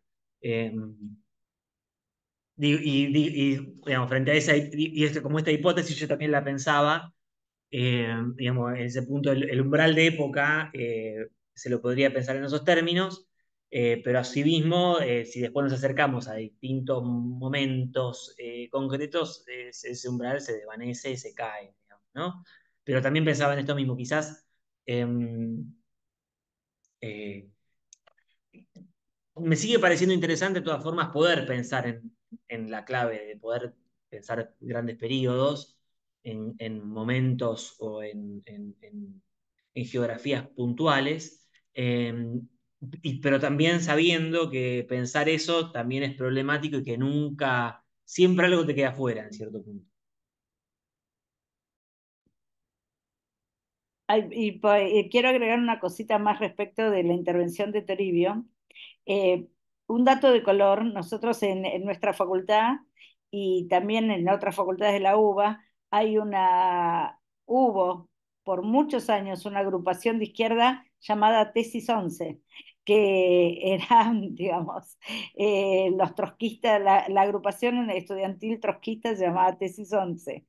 Y respecto de la fórmula de la Tesis 11, yo siempre la entendí en el sentido, los filósofos han interpretado el mundo, ahora se trata también de transformarlo, porque en realidad no creo que Marx ni el marxismo haya abandonado la perspectiva teórica de la filosofía de la economía, digamos. Creo que se trata más bien de un llamamiento a la complementación por la acción, digamos, del bagaje teórico, pero no por el abandono de lo teórico.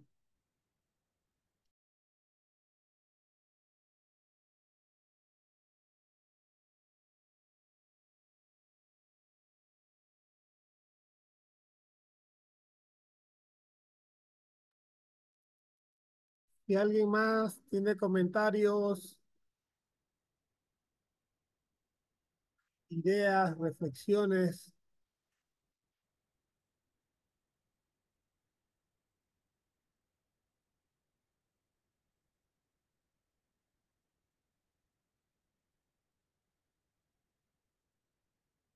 Bolívar, que quería comentar algo, no sé.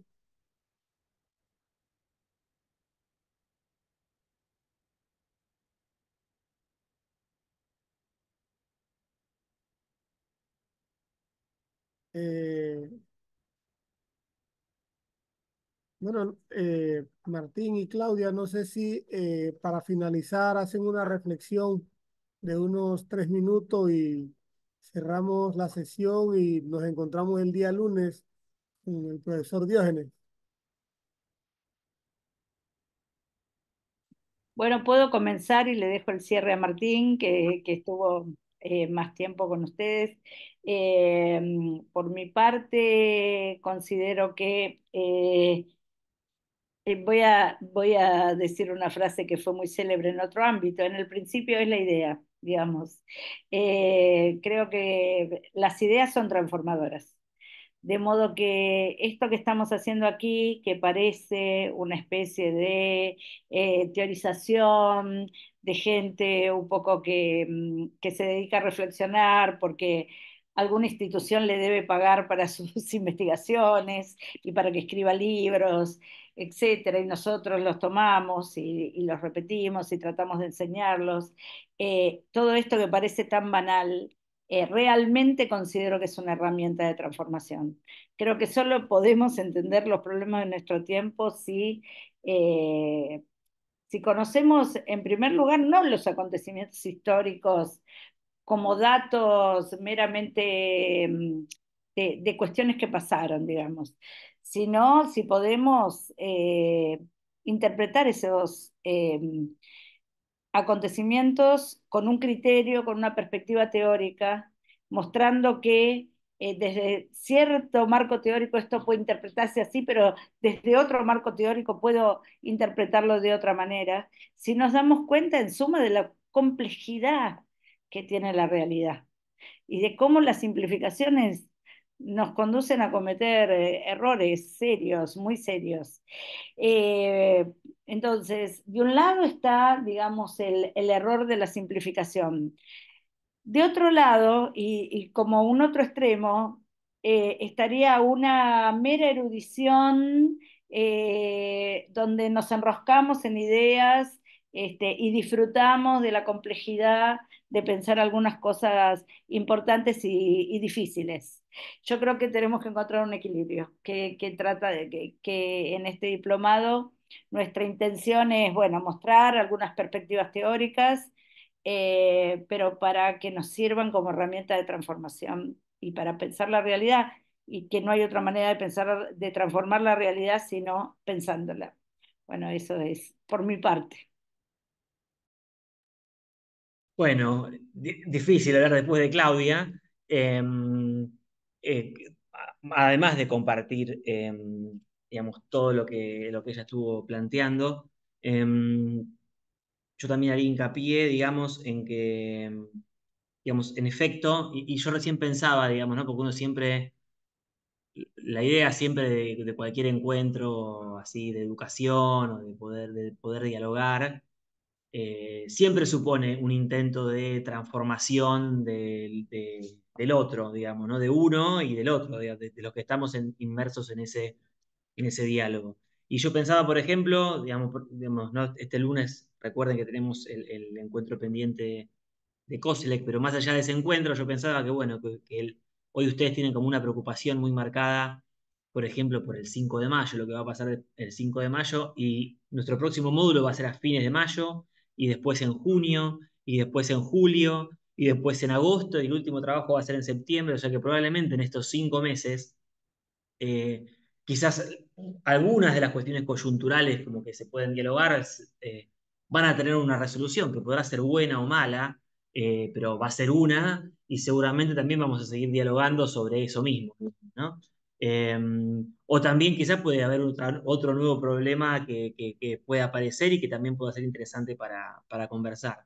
Eh, pero en principio eso, digamos, ¿no? Como bien decía Claudia, uno de los sentidos fundamentales de esto es poder analizar autores, experiencias, teorías, etcétera, procesos históricos y procesos de creación, si se quiere, en el caso puntual, de este diplomado, de un sujeto político moderno o de varios sujetos políticos, y cómo se pueden analizar y cómo pueden servirnos para pensar distintas cuestiones, digamos, ¿no?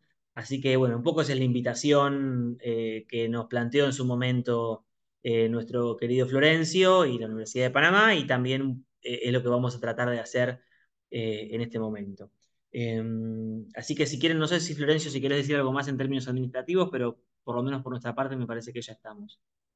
Listo, me parece muy bien, agradecido con Martín y con Claudia. Gusto verlos nuevamente y bueno, les esperamos el día lunes y por supuesto, para los próximos módulos, el ánimo de la participación sea el eje central del debate, pues que todos tengamos claridad de las preguntas, tengamos nuevas reflexiones para compartir y generar un consenso sobre el debate que se genera durante la semana de las sesiones. Muchas gracias a ustedes dos y a todos los que han participado del diplomado. Los esperamos el día lunes y que tengan un bonito fin de semana. ¿Ah? Gracias. Hasta la próxima. Igualmente, abrazo grande. Excelente, Hasta nos vemos el luego. lunes. Muchas gracias, gracias compañeros. Gracias. Saludos de Bahamas.